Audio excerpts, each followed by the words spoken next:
때가 어느 때인데 삼국시대 언론에서 박용진이 사라지기 시작했어요. 자신 없으시면 다 집에 가시라고 제가 말씀드린 거예요. 백제 발언 논란, 적통 후계자 논란 등이 있는데 해당 논란에 대해서는 발언이 없으신 것 같은데요. 왜 그러세요? 아니 이 논란에 껴서 뉴스에 한 줄 나오는 거 저도 알아요. 대변인 출신이라서 상대를 날카롭게 공격할 수도 있고요. 그런데 지금 때가 어느 때인데 백제 발언이고 때가 어느 때인데 삼국시대 수준으로 논란이 가는 건지 잘 모르겠어요. 17년 전에 노무현 대통령 탄핵이라고 하는 우리 헌정사의 가장 아픈 이야기, 민주당으로서는 돌아보고 싶지도 않은 이야기를 왜 다시 꺼내는지도 잘 모르겠어요. 이낙연 후보가 노무현 대통령 탄핵에 찬성표 던졌다고 치자고요. 노무현 대통령 탄핵에 앞장섰던 사람을 문재인 대통령이 초대 총리로 임명한 거 아니에요?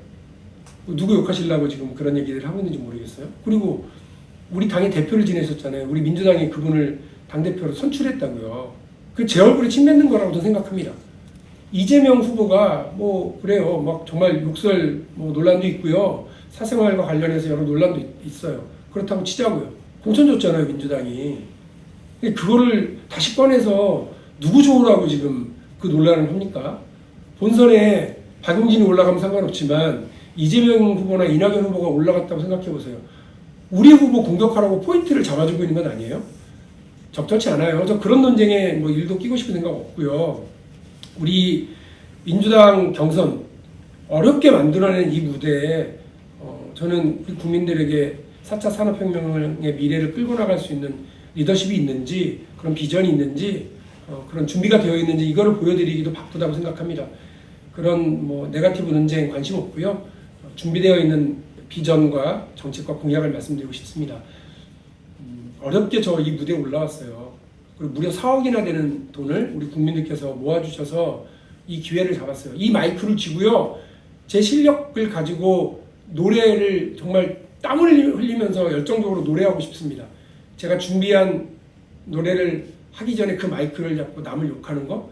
왜 그런 짓을 해야 되는지 잘 모르겠어요. 그런 일들 앞장서시는 후보들 솔직히 무대에 올라와 사실 말씀 없는 거라고 생각하겠습니다. 자신 없으시면 다 집에 가시라고 제가 말씀드린 거예요. 대한민국의 미래를 책임질 민주당의 실력을 보여줘야 될 때라고 생각합니다. 제가 그렇게 하겠습니다. 네, 이대로 가면 민주당 원팀이 안 되고 분열되는 거 아니냐라는 우려가 생기고 있습니다. 우리 박용진 후보께서 해결하실 수는 없을까요?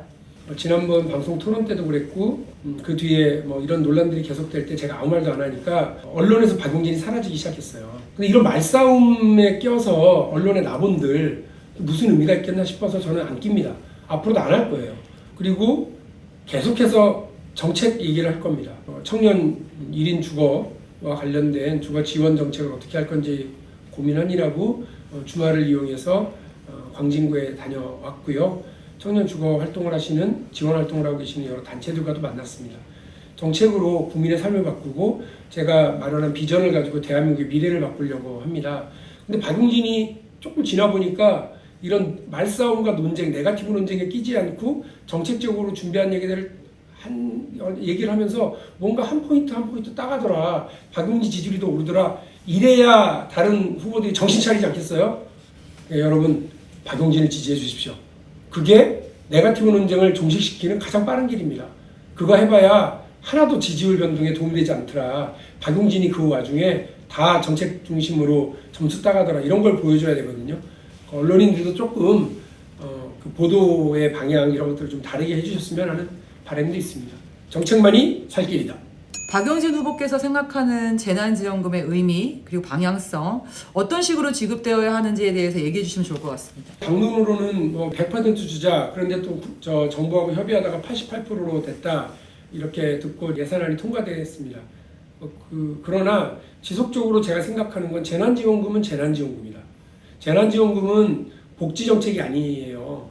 그래서 그 재난지원금은 재난이 집중되고 고통이 집중되어 있는 업종과 국민들에게 효과적으로 집중되어야 된다고 생각합니다. 그런데 이걸 다 나눠주는 것이 마치 좋은 일인 것처럼 생각하시는데 그렇지 않습니다. 수해가 나서 수해에 관련된 재난지원, 화재가 나서 강원도 지역에다 재난지역 선포를 하고 지진 때문에 재난지역을 선포하면 그 해당 지역 피해 주민들에게 우리가 그 재난지원금을 집중하지 않습니까? 왜 아무 관계도 없는 사람들한테 간다는 거예요.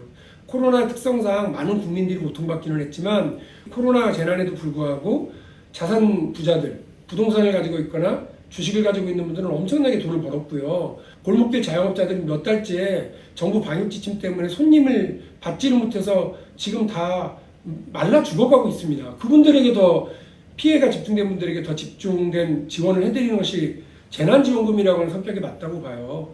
이것이 복지정책이라고 그러면 다른 명칭으로 전 국민에게 골고루 혹은 선별적으로 나눠주는 것이 맞겠죠. 그러나 이거는 복지정책도 아니고 그야말로 재난의 고통이 집중된 분들에게 우선적으로 더 두텁게 가야 되는 것 아니겠습니까? 저는 그렇게 하는 것이 맞다고 생각합니다.